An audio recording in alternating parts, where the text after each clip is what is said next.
mourn the loss of so many precious young lives in Parkland, Florida, we're determined to turn our grief into action. I really believe the people at this table want it. I mean, I see some folks that don't say nice things about me, and that's okay. Because if you turn that into this energy, I'll love you. I don't care. We're gonna be able to do it. Sadly, these horrible mass shootings are nothing new. I asked for just a list of, I mean, you look at Columbine, Colorado, Bill Clinton was president. Virginia Tech, George Bush. Fort Hood, Sandy Hook, San Bernardino, Pulse nightclub, and so many more. It's ridiculous. So today we're here in a bipartisan fashion to show leadership in an effort to end this senseless violence. It can be ended, and it will be ended. First, we must harden our schools against attack. These include allowing people with a certified training, very talented people, to carry firearms. And some people are going to disagree with that, and I understand that. I fully understand that.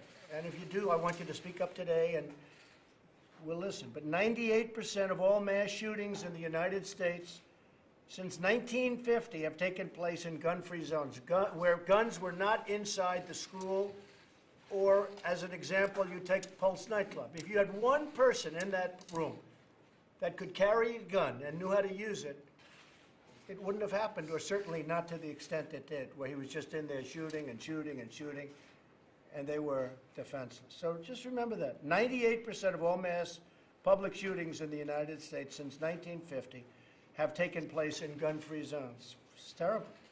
You've got to have defense, too.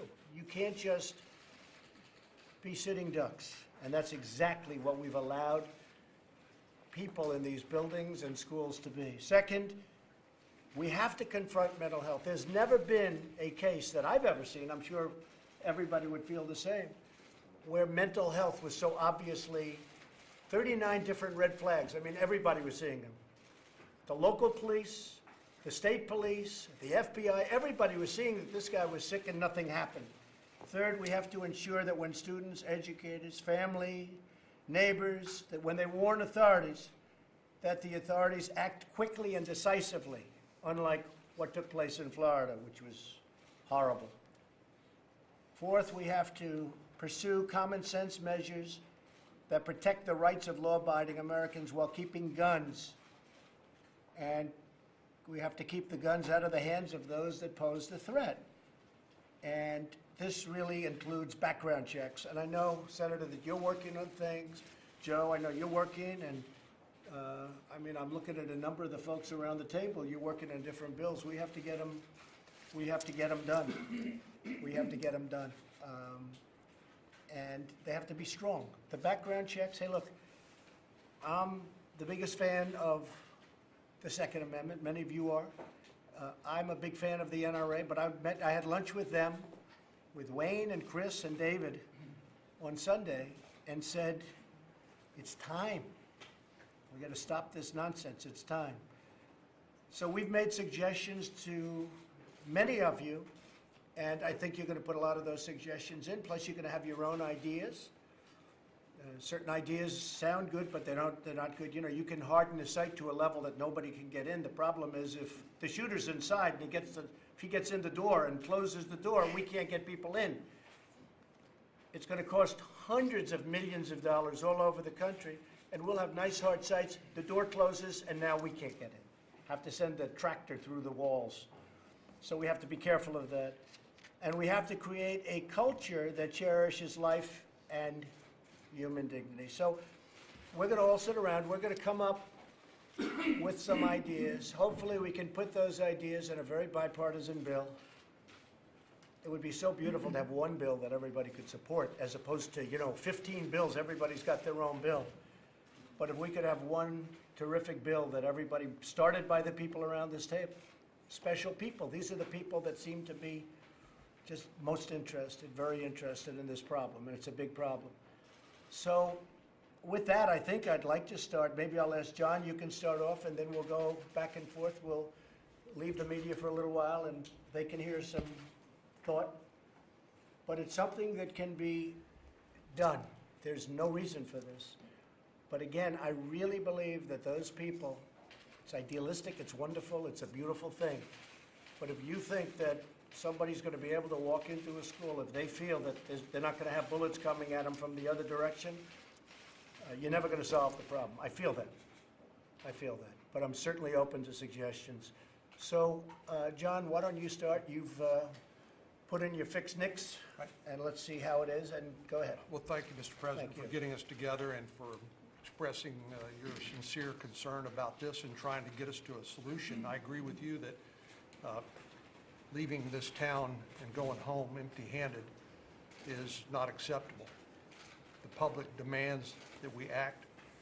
We know how hard it is to get people together on a bipartisan basis, but believe it or not, at least in one case, Senator Murphy and I, and we have 46 co-sponsors to the fixed NICS bill in the Senate. The House has passed its version of it, and I believe this is a good place for us to start. As you know, Sutherland Springs, we lost 26 people when a guy who, while in the Air Force, was a convicted felon. He was convicted of domestic violence, and he was less than honorably discharged from the military, none of which was uploaded into the background check system maintained by the FBI. And that's only as good as the data that's put into it.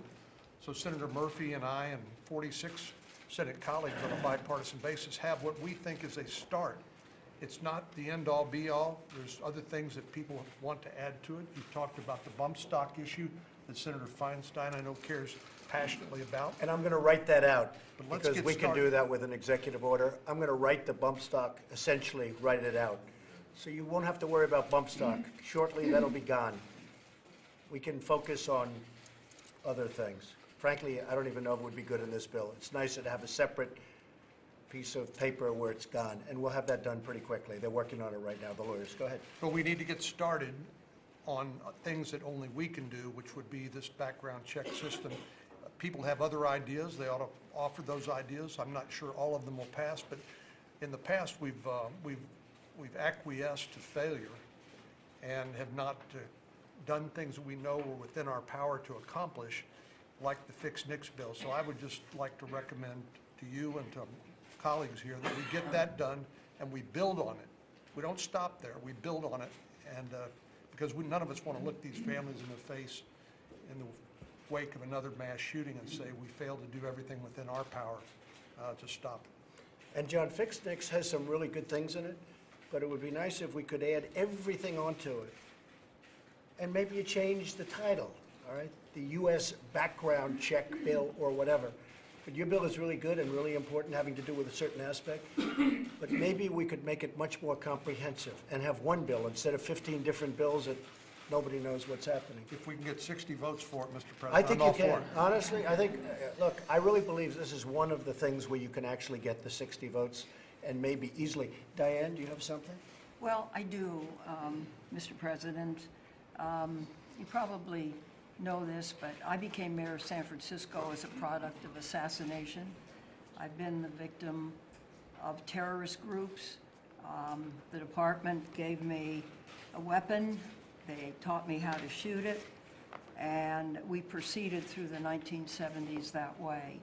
What I've watched and seen is the development of weapons that I never thought would leave the battlefield, that are out on our streets. And the latest and newest, Mr. Chairman, is the AR-15. It's got a lot of assets to it, and it's misused, and it tears apart a human body with the velocity. And I've watched the school shootings in particular, which you pointed out. And I thought Sandy Hook, and I'm delighted that Senator Murphy is here today, we thought Sandy Hook would be the end, and he and I introduced another assault weapons bill after the first one. We didn't succeed with it, but the killings have gone on, the number of incidents have gone up, and I put my case in writing, which I will give you, if I may, in letter form. Good, thank you. And secondly, the assault weapons legislation This is the number of incidents before and of incidents and of deaths. Right. This is when the 10-year assault weapon ban was in, how incidents and deaths dropped. When it ended, you see it going up. Okay. So Senator Murphy Take a look at it. and 26 of us have co-sponsored a new bill. I would be most honored if you would take a look at it. I will. And we will get it to you and let us know what you think of it. I will. Thank you. Thank you very much. Chris, go ahead. Mr. President, Mr. Vice President, thank you very much. Thank you for taking this seriously. Our hearts go out to Parkland. We know, having gone through this in Sandy Hook, that community will never, ever be the same. And I want to bring us back to this issue of background checks, if I could, because I think there's real opportunity. I agree. There is no other issue out there in the American public today like background checks. 97% of Americans want universal background checks. In states that have universal background checks, there are 35% less gun murders than in states that don't have them, and yet we can't get it done. There's nothing else like that, where it works, people want it, and we can't do it. But you have a different president now. Well, listen, I mean, you went through a lot of presidents and you didn't get it done. You have a different president, and I think maybe you have a different attitude too. I think people want to get it done. Well, listen, Go ahead. in the end, Mr. President, the reason that nothing has gotten done here is because the gun lobby has had a veto power over any legislation that comes before Congress. I wish that wasn't the case, but that is. And if all we end up doing is the stuff that the gun industry supports, then this just isn't worth it. We are not going to make a difference. And so I'm glad that you sat down with the NRA, but we will get 60 votes on a bill that looks like the Manchin-Toomey compromise on background checks. Mr. President, if you support it, if you come to Congress, if you come to Republicans and say we are going to do a Manchin-Toomey-like bill to get comprehensive background checks, it will pass. But if this meeting ends up with just sort of vague notions of future compromise, then nothing will happen. We don't And want that.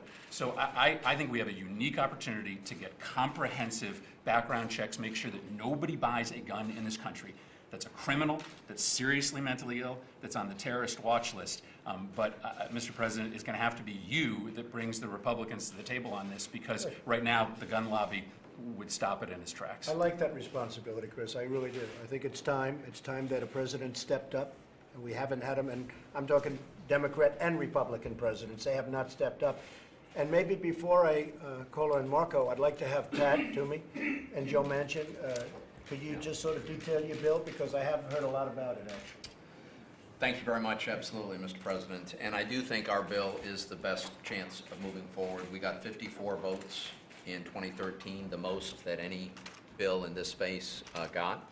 It has several components. The first title is a title that is very similar to what John Cornyn and Chris Murphy's bill does. It strengthens the reporting of information into the background check system. Can you merge it in? Absolutely, easily. Better to have one bill is Easily. nicer than having 7 bills. Right. The second part has a provision that would require background checks on all commercial sales. See, one of the big gaps in our background check system today is sales at gun shows and sales over the internet are not necessarily subject to a background check, and we think they should be. These are essentially commercial in nature, and they're on a scale that really matters. So our bill would require those background checks. We also have a number of provisions which will Do you have support for that? Do for you have bipartisan support for what you're saying? we had 54 votes in 2013, and most of those 54 voters are still in the And you Senate. didn't have a lot of presidential backup. President was our Obama problem. did support it, but But that was your problem. there was a worry that he wanted to go further, frankly, and that was a concern for some of our guys. So I'll just say there's two other items. One is a list of ways in which a law-abiding citizen could have greater freedom to exercise the Second Amendment, for instance, allowing an active duty military person to be able to buy a firearm in his home state. Today, that's against the law. It shouldn't be. Our bill would correct that, a number of other small things. And then finally, we create a commission to look at the sources and causes of these terrible mass killings. What are you doing in the schools? School safety. We have a school safety program in this bill also. When I was governor, we fixed a lot of schools. We remodeled a lot of schools and built a lot of schools. Not one architect ever told me, say, Governor Manchin, you've got to make sure you have the first floor windows all bulletproof. We never knew that. No one ever came to me with that concern. And that's how the way Sandy Hook shall his way in. So we made sure that we addressed all that. Mr. President, the difference is this: there's not a person in West Virginia that believes that you're not going to defend their Second Amendment rights. Not a person. With you taking a lead on something like this, it gives them the comfort that something reasonable, and this bill's been vetted for over 5 years, and over 70–80% even of gun owners say, we like your bill, Pat and Joe, we're just afraid that President Obama would take it further and take more rights away. That's what I was running into in West Or Virginia. use that as an excuse not to sign it. Well, this comes Because he down- was not proactive in getting a bill signed, in all fairness. Well, and in all fairness, this is a bill that basically, with your support, it would pass. It would pass. And we think it basically takes commercial sales. Any commercial And trans... maybe to that bill, if we use that as a base, you could add some of the things that are going to be said in the room, or you may not want to, but there are going to be things that are going to be said today that I think will be, you know, in addition to yours, Jim, which you can add almost everything because you know what that involves. I think it would be a very positive thing in terms of background checks. If I could just say this, Mr. Go ahead. President. On this piece of legislation here, without background checks on commercial transactions, so if a person basically, when the terrorists basically say, hey, go down to the local gun show and get whatever you want, because you can be in a gun show, 2/3 of the gun show can have licensed dealers, federal licensed dealers that have to have background checks if you buy it from them. Go to the next table over, there was not one. That's a loophole. Interstate and intrastate. If you're selling outside the state on the internet, you have to have a background check. If it's sold in-state, one part of New York versus the other, it doesn't have to.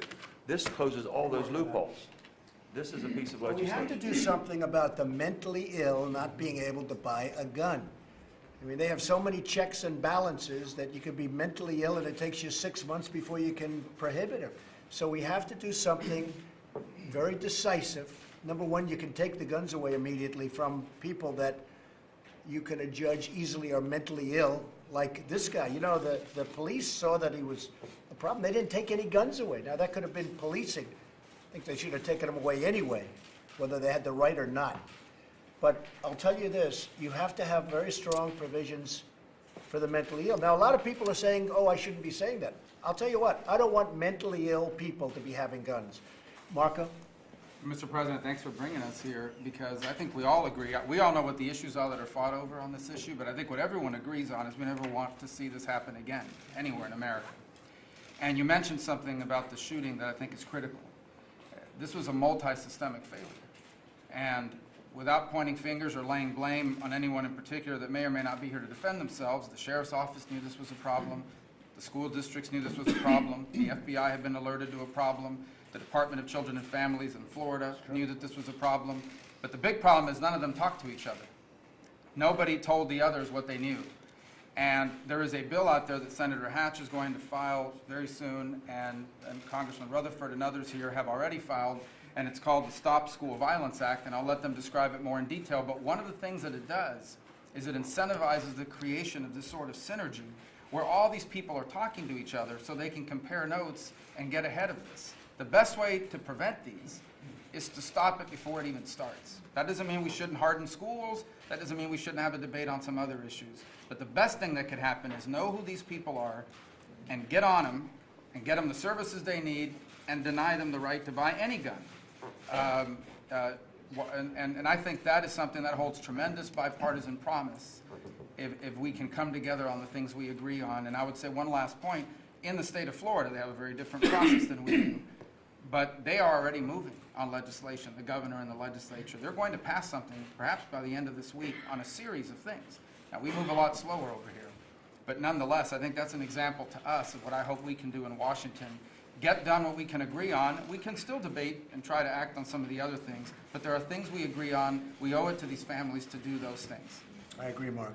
Chuck, would you have anything? Yeah, I would like to comment from this standpoint. First of all, a caution on mental health, because there's a lot of people that have mental health issues that are not dangerous to themselves or to others. So I think we got to concentrate on those, not just that have mental health issues, but the ones that show danger to themselves or others, because otherwise it's not fair to other people that have mental illness that isn't. I'll comment on the culture within the schools, but I can't say it any better than Senator Rubio said it or Senator Hatch would say it. But it seems to me we have to have a culture in our schools where people are attuned to people that have problems that could create this massacre sort of things or anything else that is even connected with bullying as just one example. We have to do things at the federal level that will give schools the resources to do that. So that kind of fits in with what Senator Hatch is thinking. Then I'll end with more of a process. As chairman of the committee that will deal with a lot of this legislation, we've got to do something. I want to help facilitate those things and move them along and see what we can do You'll be to a great help, I have no doubt about it. get a consensus. You're going to be a great help. Thanks, Joe. I'd just like to ask Joe and Pat, in your bill, what are you doing about the 18 to 21? We didn't We address don't it. change that. Okay, are you going to leave that? That's whatever So you you want have a to do. case right now where somebody can buy a handgun at 21. Right. Now, this is not a popular thing to say in terms of the NRA, but I'm saying it anyway. I'm going to just have to say it. But you can't buy, I mean, think of it. You can buy a handgun. You can't buy one. And you have to wait till you're 21. But you can buy the kind of weapon used in the school shooting at 18. I think it's something you have to think about. We just signed that. So, I'll tell you what, I'm going to give it a lot of consideration, and I'm the one bringing it up, and a lot of people don't even want to bring it up because they're afraid to bring it up. But you can't buy a handgun at 18, 19, or 20. You have to wait till you're 21, but you can buy the gun, the weapon used in this horrible shooting at 18. You are going to decide. The people in this room pretty much are going to decide. But I would give very serious thought to it. I can say that the NRA is opposed to it. And I'm a fan of the NRA. I mean, there's no bigger fan. I'm a big fan of the NRA. They want to do right. These are great people. These are great patriots. They love our country. But that doesn't mean we have to agree on everything. It doesn't make sense that I have to wait till I'm 21 to get a handgun, but I can get this weapon at 18. I don't know. So I was just curious as to what you did in your bill. You don't address it? We didn't address it, Mr. President. Look, I think You know why? Because you're afraid of the NRA, right? Go to the NRA 5 years ago. Yeah. They never came up. It's a big issue right now. A lot of people are talking about it. But a lot of people are afraid of that issue, raising the age for that weapon to 21. Could I just suggest, my reservation about it, frankly, is that the vast majority of 18, 19, and 20-year-olds in Pennsylvania who have a rifle or a shotgun, they're not a threat to anyone. They're law-abiding citizens. They have that because they want to use it for hunting or target shooting, and to deny them their Second Amendment right is not going to make anyone safer. So that's my reservation about changing the age. I know where you're coming from, and I understand that. I mean, no, I understand it. I think it's a position. It's a position. But I think if we're going to use you as a base, the two of you, I think you're going to have to iron out that problem, because I'm asked that question more than almost any other question. Are you going to 21 or not? Okay. Anybody? Yes. Mr. Steve. President, I sit around this table like many as a father of four, as an uncle. I was with Councilman Esty when she won her election. We were campaigning at the same time, and Newtown happened while she was campaigning. The first four words you said today, Mr. President, struck with me. Says, we need to act. Right. True. But the only worse thing than doing nothing is doing something that doesn't achieve the intended results. You were in business your entire life. I was in business for 28 years. Business is not about activities and doing things, it's about a result. The act of shooting kids is cowardly. Moms and dads want to know that when they drop off their kids, they are safe. This morning I came in early, I bypassed the gym, gave me an excuse perhaps to bypass the gym and go in and spend some time thinking when nobody else is in the office at 7 a.m. And I just put together a sheet of the 14 mass killings, and Congress defined mass killings following the Newtown incident. That means if there are 3 or more people lost their lives, and it's considered a mass killing. Since Columbine, we've had 14 of these in our country. And my staff put together a nice spreadsheet, but I was handwriting this morning, looking at where did it happen, what year, how many died, what was the age of the shooter, if under 21, how was that firearm obtained, what was the weapon used, and what was the status of the shooter. Most of these, by the way, are suicides.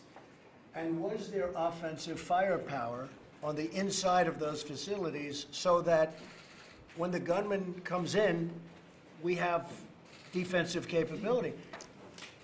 And one other thing, if he knew there was offensive power inside of the 14 events, probably none of them would have happened. So a message of Which is very deterrence. important for people to understand. Mr. President, a message of deterrence, I think, is very important as we think about stopping these homicidal, suicidal killers.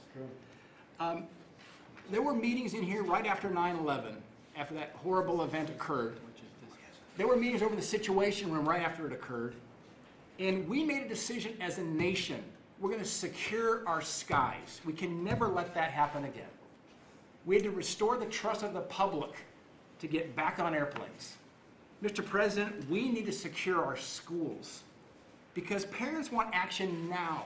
We have some huge society issues, demographic. I mean, these shooters typically are males, they're white, and they're suicidal. And they're cowards. And they're cowards. And cowards can be stopped with deadly force. That's why I agree with you that we need to secure our schools and allow the states and the school boards to figure that out. I think there's a role in the federal government, but I agree with that. And second, Marco talked about what happened in Florida. Last week in Montana, I was just north of a school the day after they stopped and arrested an 18-year-old in Darby, Montana, because he put on Snapchat he was going to shoot up the school. The sheriff, Steve Holt in Ravalli County, arrested that young man and most likely prevented another mass shooting. That's what we need. Good. Thank you, Steve. Please. Thank you, Mr. President. I've spent a lot of time since the shooting in Marjorie Stoneman Douglas with the students who survived. And they've been very clear that what they want is action. And I am heartened by what you say about the need for presidential leadership. You can do this. I understand, Mr. President, that you met with the NRA. What matters here is not the NRA. What matters here is preventing another one of these mass shootings. And so I'm so grateful to hear that Senator Toomey and Senator Manchin's bill I would suggest must be a part of this for universal background checks. There are so many things that we can do right now. The only thing I would add, you started, Mr. President, by pointing out that there would be differences of opinion.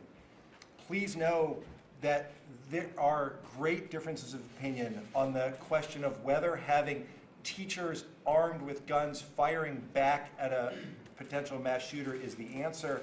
I don't think it is. Many others don't. Please also know that the majority of people in this country now understand that there are limitations on the Second Amendment. You cannot own an automatic weapon. You cannot own a bazooka. And so there is no reason to continue to sell to people a weapon of war like this. I know there are differences of opinion. I just hope that we can act, that we can show the American people and the kids and their grieving families in my district that with presidential leadership, it doesn't matter what Congress says, that you can help push this forward and that we will consider everything, Good. including I like that. And I appreciate that. The fact is, a lot is up to the states, and that's good. And the states are going to feel differently. Texas, as an example, is very much as to what I'm saying, and you've done very well. You haven't had 8 this states, problem. 6 more considering. So we have 8 states, yeah, and we have another 6 or 7 or 8 considering. And that's okay, and you may be different and you may have a very good thing for your state. So I don't think the states have to be the same. What does have to be the same are the background checks and all of the data, whether it's mixed, NICS, or all of the things that we're going to be adding. That has to be very much the same. You have to be able to share with states and share with localities and all of that. But I agree with you. I do think this. I think that some states are different. Some states are going to do what Texas does, and some states don't want that program. I think it's a good program, but some states don't want that program. The reason I like it is that I really believe it's going to prevent it from ever happening, because they are cowards, and they're not going in when they know they're going to come out dead. They're not going into a school when they know they're going to come out dead. When you look at this guy in Florida, he walked out with everybody like it was a fire drill. He walked out and he got away. And a policeman did a fantastic job 2 towns away. That policeman wasn't given much credit, but he found him, he saw him, and he looked like the description, and he got him. That was a great job.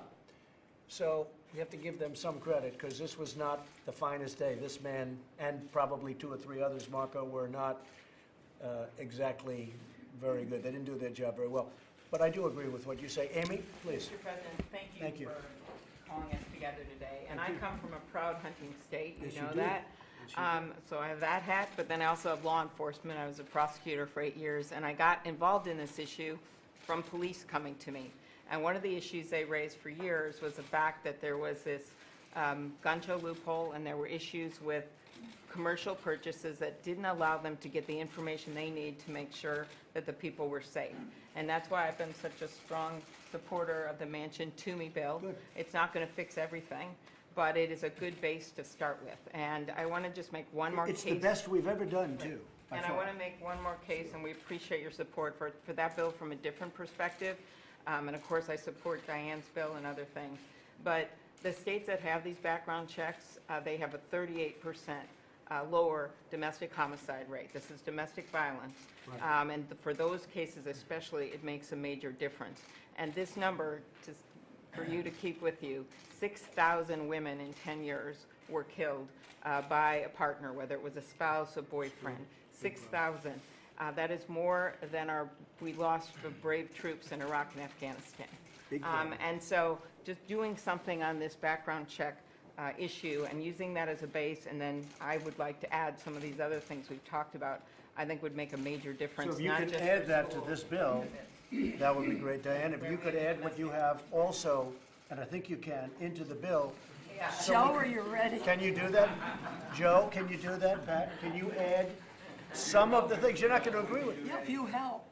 Well, no, I'll help, but can you add what Amy and what Diane have? Can we add them in? And I know you can add what John Yeah, I has. have another domestic violence bill that's very narrow, and it's about dating partners, and a number of states have just I would enacted say it with this, Republican we're going to get support. it passed. Yeah. We're going to get it passed. If you can add domestic violence paragraphs, pages into this bill, I'm all for it. I think it's terrific if you can do it. It can be done. That can be done, too. Mr. Yes. President, can I respectfully recommend that Steve. Steve Scalise, the vote counter in the House, is going to be in a key role in all this, and he's had a personal, near tragic experience with one of these mass shootings himself. Good. Well, appreciate, Mr. President, you convening everybody. Thank you, Senator Corner, my whip counterpart. The House did pass a bill, the bill dealing with fixing problems with our background check system. We also combined with it a bill that advanced concealed carry reciprocity. In other words, people that have concealed carry permits in one state being able to have that same ability in another state with concealed carry laws that are on the books. And before that's immediately discounted, because I know when we passed our bill, there was, number one, I did have to whip that bill. It wasn't a bill that just automatically passed. And there were a lot of our members that said, look, we want to close these problems and fix these problems with the background check system. And we came together and actually passed a bill. But we also felt that if you look at the concealed carry population, these are people by and large who are helping us stop crimes. These are people who are well-trained, who actually go out there and help prevent crimes. So I would hope that that's not immediately dismissed, because there is a lot of talk of just putting that on the side and But Steve, just I do moving think things. this. You know I'm your biggest fan of the whole world, all right? I think that maybe that bill will someday pass, but it should pass as a separate. If you're going to put concealed carry between states into this bill, we're talking about a whole new ballgame. And, you know, I'm with you, but let it be a separate bill. You'll never get this passed. If you add concealed carry to this, you'll never get it passed. When there Let were it be a ideas that are separate being bill. talked about that wouldn't I pass the don't House. think, I don't think, you know, again, you'll never get it passed. So we want to get something done. But what's your second point? We did pass it in the House, so at least please recognize that. Look at the data. I know a lot of people just want to dismiss concealed carry permits. They do actually increase safety. So I understand your point. I did appreciate some of the other points you brought up. Look, you talk about mental health problems. That is at the core of so many of these mass shootings. We, Congress, came together in a bipartisan way as part of the 21st Century Cures Act just a year and a half ago and passed a major overhaul of our mental health system. Didn't get much attention because it was very bipartisan. But that bill, and you just appointed an Assistant Secretary of Mental Health, which is a position created in that law, let's make sure that the Assistant Secretary of Mental Health has the tools they need. They're tasked with finding all of these loopholes. How are people slipping through the cracks? And I'll tell you the thing that makes me the most angry is that when you see so many governmental institutions, federal and local, that broke down and allowed this kid not only to get a gun, but to let him slip through the cracks, when it wasn't just students, and believe me, there were But I think students the saying, people broke down. we think he's a shooter. He said he was going to be a professional school shooter, and yet the FBI let him go. You know this, the people that protected me and my other colleagues on that field, law enforcement, did their job that day. I appreciate that you gave them the Medal of Freedom. If you didn't have those two people, we'd be gone. you wouldn't be here, and We'd be gone. 25 other people wouldn't be here right now. And so when you see those breakdowns, that is why you see so many millions of Americans that want firearms to defend themselves, not to use them for mass shooters, but actually to defend themselves and their communities. And that's obviously one of the balances we have. So the House did take action. You know, clearly the Senate may have some issues with parts of the bill, but let's not just discard that. Let's at least have a broader conversation, and we'll continue this. Okay, I think that's fine. Did somebody, Marcia? Yes, go. Yes, Mr. President, first of all, I want to say thank you for saying, let's go to the source of the problem. So many times we react to symptoms. Picking up on what the whip said with the new Assistant Secretary of Mental Health, this is somewhere that, yes, indeed, we need to be looking at the tools that they have and looking at these young adults, individuals who have crossed that 18-year-old threshold and who within their family or their caregiver has access to those mental health records, and how law enforcement has the ability to get that information from children's services. So many of these have records through their teenage years. They have been on a Schedule And II. John is working on that. That's part Right. of what we're doing. But see, In they great did, detail. and we need to have that visibility. And the House has wanted to fix that mixed system. Another thing that has come up from some of the moms, I was a room mother when my kids were in school, and now as a grandmother, I'm talking to a lot of young moms.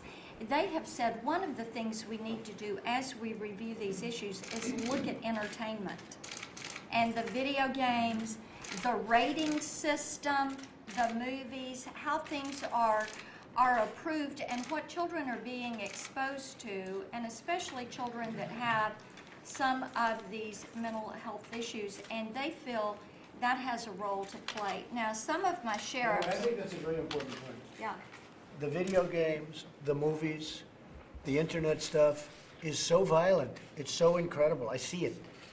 I get to see things that you'd be amazed at. I have a young, very young son who I look at some of the things he's watching and right. I say, how is that possible? And this is what kids are watching. And I think you maybe have to take a look at it. You know, you rate movies for different things. Maybe you have to also rate them for terror, for what they're doing and what they're all about. It's hard to believe that, at least for a percentage, and maybe it's a small percentage of children, this doesn't have a negative impact on their thought process. But these things are really violent. Please. Some of the young moms have mentioned this, that they're very concerned about that exposure and children being desensitized to violence. So they would like that. One of my sheriffs, Sheriff Eddie Ferris, had a great idea. He's in Putnam County, Tennessee. And he said, as we talk about hardening the schools, you know, we have Read to Me programs in schools. How about Protect Me programs that some of our FOP retirees would take the lead on and go in and, as a volunteer, help to protect those while we work through this issue of how your local, state, and federal agencies are going to work together and find solutions for this. So those are things that my constituents are saying and would like to have raised, and they want solutions to them, and I appreciate the leadership. Thank you very much. I appreciate it. Thank you. Mr. President, you're absolutely right. You can lead on this in a way that nobody else can, because for all of those Americans out there that the Second Amendment is so critically important to them, they believe you, that you're not going to go into their home and take their firearms. So you have a credibility that nobody else can bring to this. That's why you can lead. Maybe you've heard my call. you act when you see an opportunity to save life. We're all, I mean, yeah, I'm going to lead, but we're all going to lead. We're going to get this done in a bipartisan manner. I'm not even worried about 60 votes. I really believe that 60 votes, 60% meaning, should be so easy. Should be 100%. Chris, did you have something else? No, I think you underestimate the power of the gun lobby. So. No, I'll tell you what. The reason I had lunch with the NRA on Sunday, I called them. I said, you got to come over. I said, fellas, we got to do something. And they do have great power. I agree with that. They have great power over you people. They have less power over me. I don't need it. What do I need? But I tell you, they are well-meaning. And I said to them very nice, I said, fellas, we got to do something. We can't keep restricting, and we have to do what's right. When it comes to mental health and other issues, I said, we have to do what's right. And I'm telling you, I think they're there. I think they're there. Some of you people are petrified of the NRA. You can't be petrified. They want to do what's right, and they're going to do what's right. I really believe that. I think it was a very good lunch. Yes, sir. I want to give you the perspective from 41 years of law enforcement, 12 as a sheriff, riding the streets of Jacksonville, Florida. I can tell you one of the things that I learned during that 41 years, and a lot in this room can tell you as well, is security is always a multi-layered approach.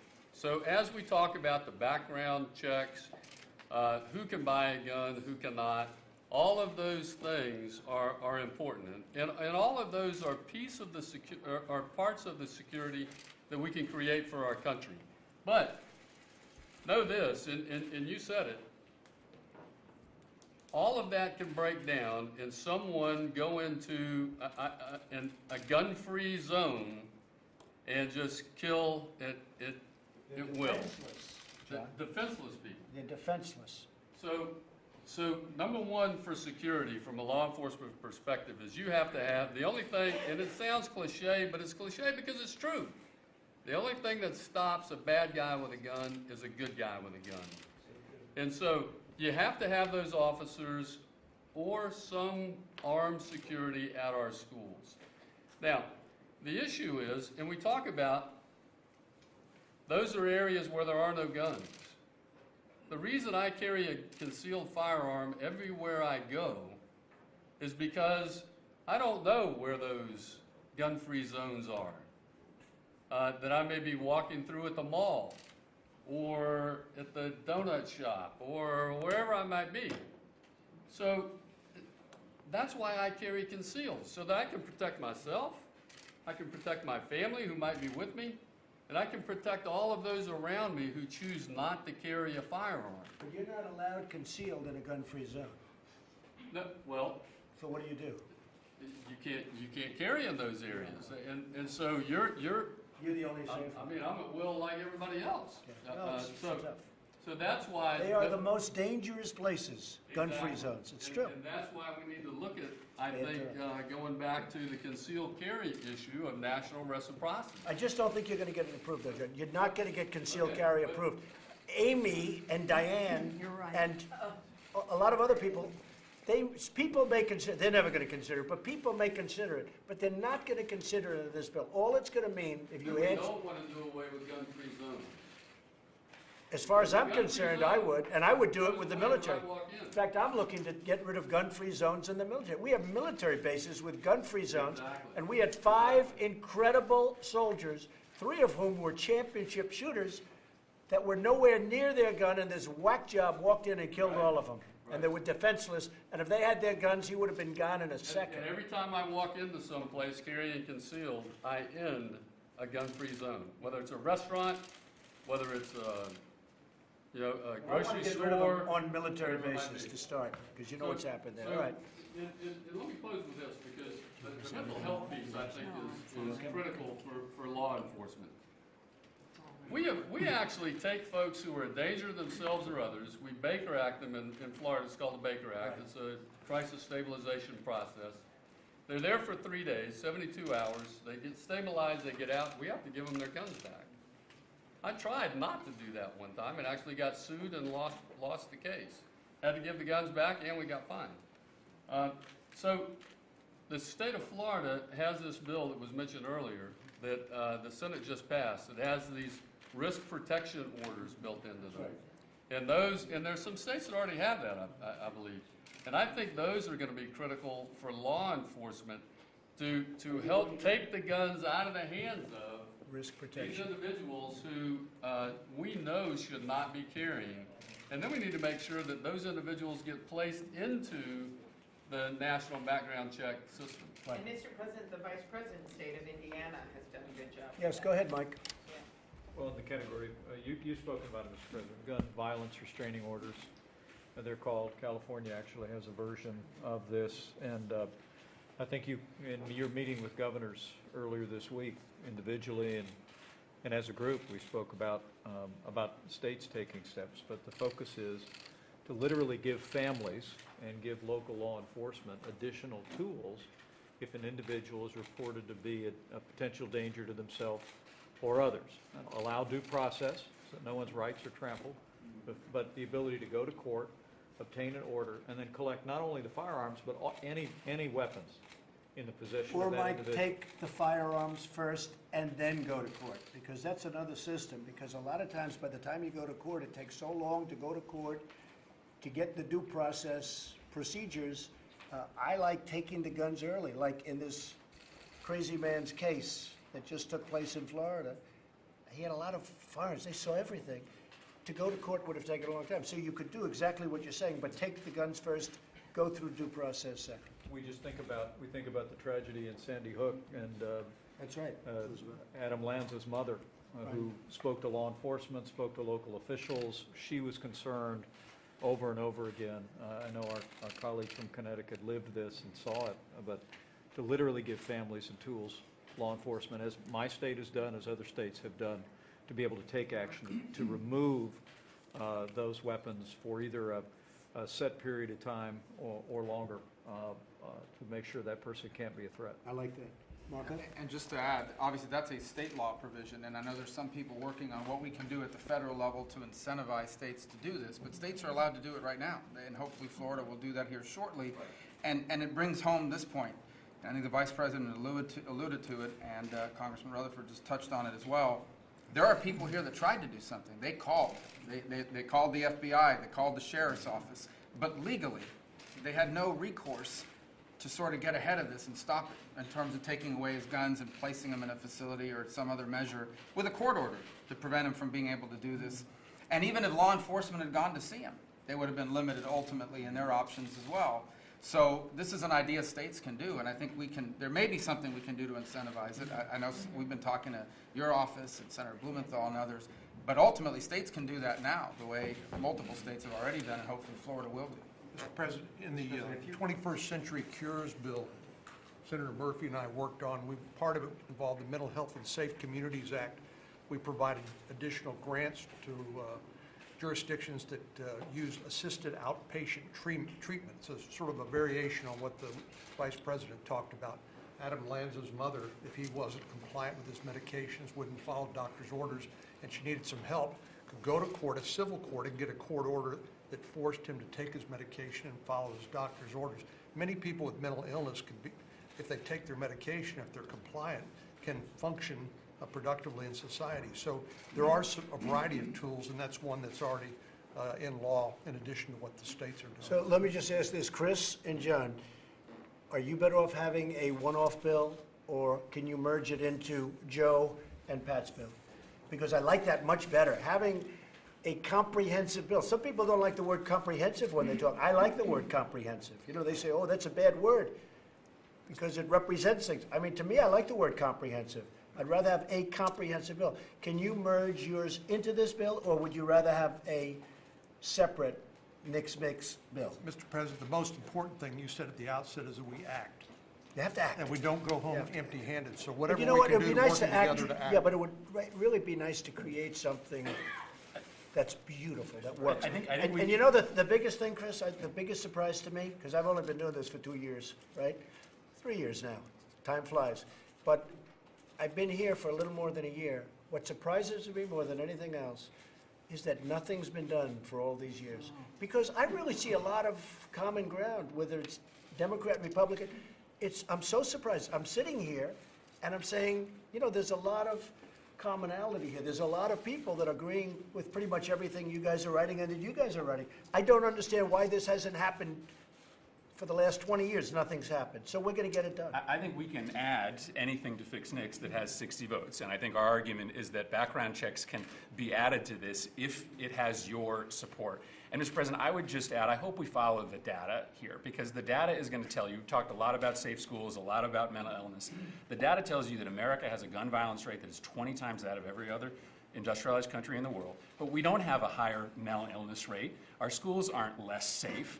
We don't spend less money on law enforcement. What's different is that we have the loosest, most lax gun laws in the nation. So I'm all for doing everything, but we should fix the mental illness system because it's broken, period, stop. Not because we think that it's going to solve the gun violence epidemic. You have to do it, fellas. The data tells us that the one thing that is different about the United States is our unbelievably loose gun laws, and I hope we follow it. Yeah, if you don't have a background check, you don't have the data. That's right. No, that's right. That's why I think they work together. I like it together better. But Joe, you have to fix mental illness. If somebody's mentally ill, right now they can go out and they can buy, you can't take it away. It's ridiculous. You got to fix it. And you're going to fix it. I'm sure you're going to fix it. And I like a merger because I think the merger works out better. Chuck, were you going to say one thing? Well, you're showing leadership through this meeting, and following on what Marcia said about the incivility of our society and the culture of our society, the thought came to my mind that maybe you could show leadership about all the violence we have out of Hollywood and all these videos. If you watch Fox News probably, like I do, and every night you see all these films about everybody being blown up. Well, just think of the impact that makes on young people. And get them in here and preach to them like you're preaching to us. Yeah, but actually Fox News does a very good job relative to But you're right. That's You're just right. No, one it's channel. It's very violent. But the movies are violent, and the videos are violent, beyond anything anybody's ever seen before. So Well, you had governors telling you this week the same thing, that the culture of our society's got to change if you're going to stop this. I agree with that. I agree. Elizabeth? Thank you very much, Mr. President, Mr. Vice President. I've been wearing a bracelet like this for more than 5 years. I was with Steve, we were elected at the same time, and I was sitting with new member training when I got calls and texts about a school shooting of what turned out to be 20 6- and 7-year-olds and 6 educators in Newtown. So I haven't had a day I don't think about that Chris and I don't think about it. That's been our nightmare for the people we represent. It's now Ted's nightmare, and it's now your nightmare. So why didn't they do something about it when that happened? When you look at Columbine, you look at so many of these horrible events, why didn't they do something about it? Why didn't this group of people plus others, and some have gone and some are going to be here? Well, I think people tried, but I think your point is this. We're at a tipping point. We're at a tipping point, and why we are, I don't know, but I think it's the students. You know why we are? I think it's the students. Elizabeth, you know why we are? Because a week will go by, another week, another week, another week, and all of a sudden, people are going to be onto other things. We can't let that happen. We have the power to change that. But that's And- that's what's happened. So I think there are 2 things that we can do right now. I think, the Manchin-Toomey, which has a companion in the House, that's King Thompson, has 200 bipartisan co-sponsors, 200. You only need 218 to pass. That is ready to go. I think Congress is going to be fine. I really do. If we can come up with something that's very strong, very heavy with mental illness, very heavy and the background checks are so important. People are afraid to do background checks because you're afraid of somebody. And you know what?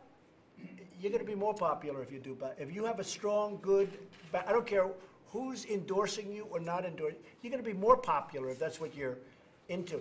I'm not into popularity. I'm into getting something done that's good. I don't want to just get it done. We got to get something good that's done. Let's do it properly.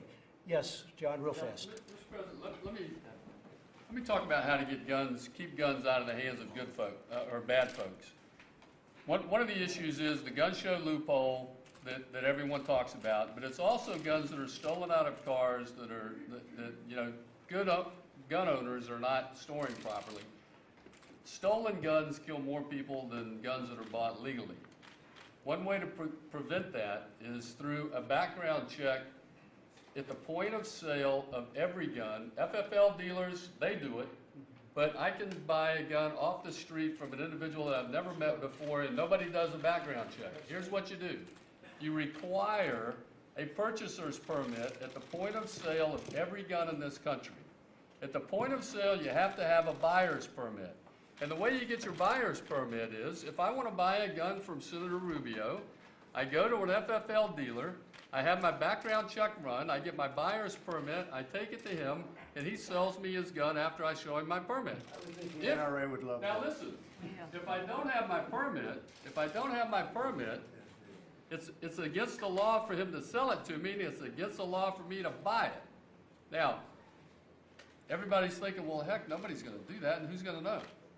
Then what happens is law enforcement has the opportunity to go into the streets and buy and sell guns from people that are in there buying and selling guns right now, and we can actually make arrests and get those guys off the street who are selling guns illegally. Well, they're not illegal sales, but they're selling them to the guys that probably are illegal John, if the they have problem is background. you have a real black market. They don't worry about anything. They don't worry about That's right. anything that you're saying. That's right, but They that's sell why a we- gun, and the buyer doesn't care, and the seller, and that's one of the problems we all are going to have. And you have that problem with drugs. But then law You make the enforcement- drugs illegal, and they come, well, you've never had a problem like this. We're fighting it hard, but you've never had a problem like this. So you have the same problem with guns. You have a lot of great people go out and register, do all sorts of things, but you have a black market where they don't even think about registering, or they're not going to be looking at Joe and Pat's bill. They couldn't care less about it. And we have to be very strong on that. I think you can have provisions on that too. Big, big penalties, strong penalties. John, you got to finish up. Well, I was just going to say, the purchaser's permit allows law enforcement to then go into that black market and buy and sell guns and make arrest of the folks who are in there doing it illegally. We've got to be very tough on the black market. Exactly. Hi, Mr. President. Yes, thank you.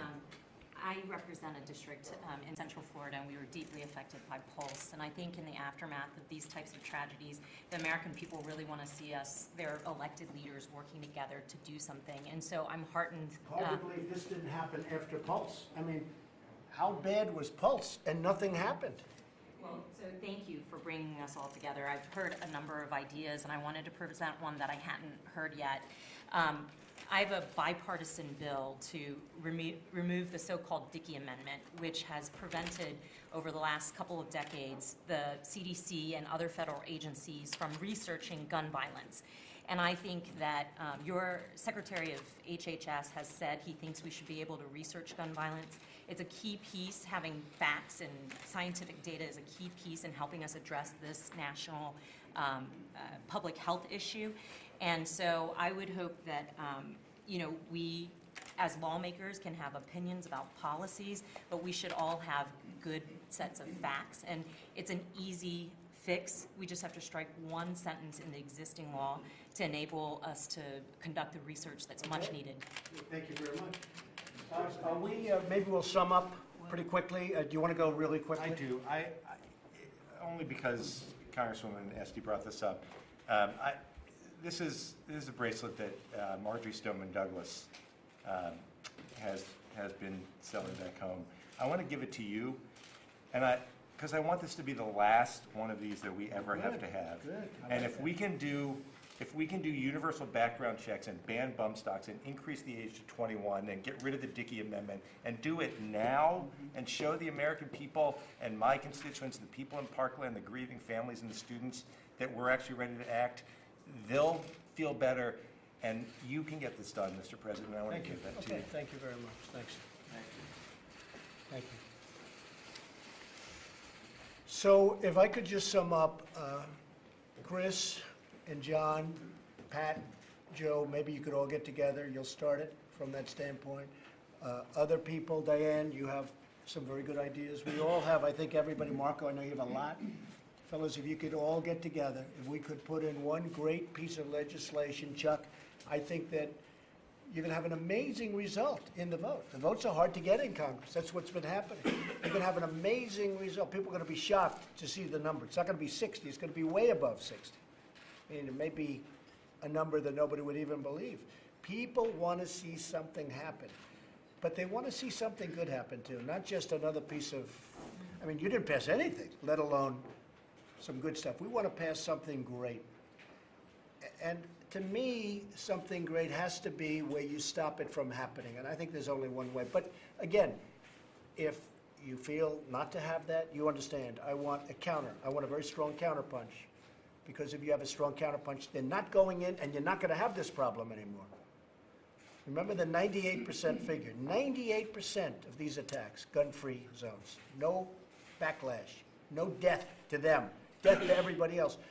But if you four could get together and do something and maybe set the foundation, add to the foundation where some of the great things said, we would have,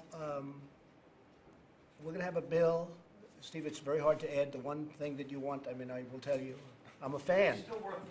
It's consider. Let's consider it for a separate bill. We'll consider it for a separate bill. But again, we also want things that can be approved. You have to look at the age of 21 for certain types of weapons. I mean, some people aren't going to like that, but you're going to have to look at that very seriously. And I think we're going to have a vote. I think it's going to be a very successful vote, and I will sign it. And I will call whoever you want me to if I like what you're doing, and I think I like what you're doing already. But you can add to it. But you have to be very, very powerful on background checks. Don't be shy. Very strong on mentally ill. You have to be very, very strong on that. And don't worry about bump stock. We're getting rid of it where it'll be out. I mean, you don't have to complicate the bill by adding another 2 paragraphs. We're getting rid of it. I'll do that myself because I'm able to. Fortunately, we're able to do that without going through Congress. So, if the 4 of you could work together and come up with some beautiful foundation, add and subtract to it, put it for a vote, let's get it done. That's what we have to do. Mr. President, what do we do about weapons of war easily accessible on our streets? What you're going to have to do is discuss it with everybody and any solution. No, it's a very complex solution. You do. You have weapons on the street. That's what we're talking about with black market. These are black market weapons. And, you know, the problem, Diane, is that these aren't where you walk into a store and buy. These are where somebody hands you a gun and you hand them Oh, no, some you money. go into a store and you can buy an AR-15. You can. You can buy a Tech-9. I mean, you can buy all these weapons. Well, this is what you're going to Light have to triggers, discuss. many Joe, bullets. yeah, Joe and Pat, you're going to have to discuss that. You'll sit down with Diane and everybody else, and you'll come up with something. And I think I really believe it has to be very strong. I'd rather have you come down on the strong side instead of the weak side. The weak side would be much easier. I'd rather have you come up with a strong, strong bill, and really strong on background checks. With that, I just will end it, but I just want to thank everybody. I really believe we're on the road to something terrific. Thank you all very much. Thank you. Thank you very much. Thank you. Mr. President, Thank could you you see very much. yourself supporting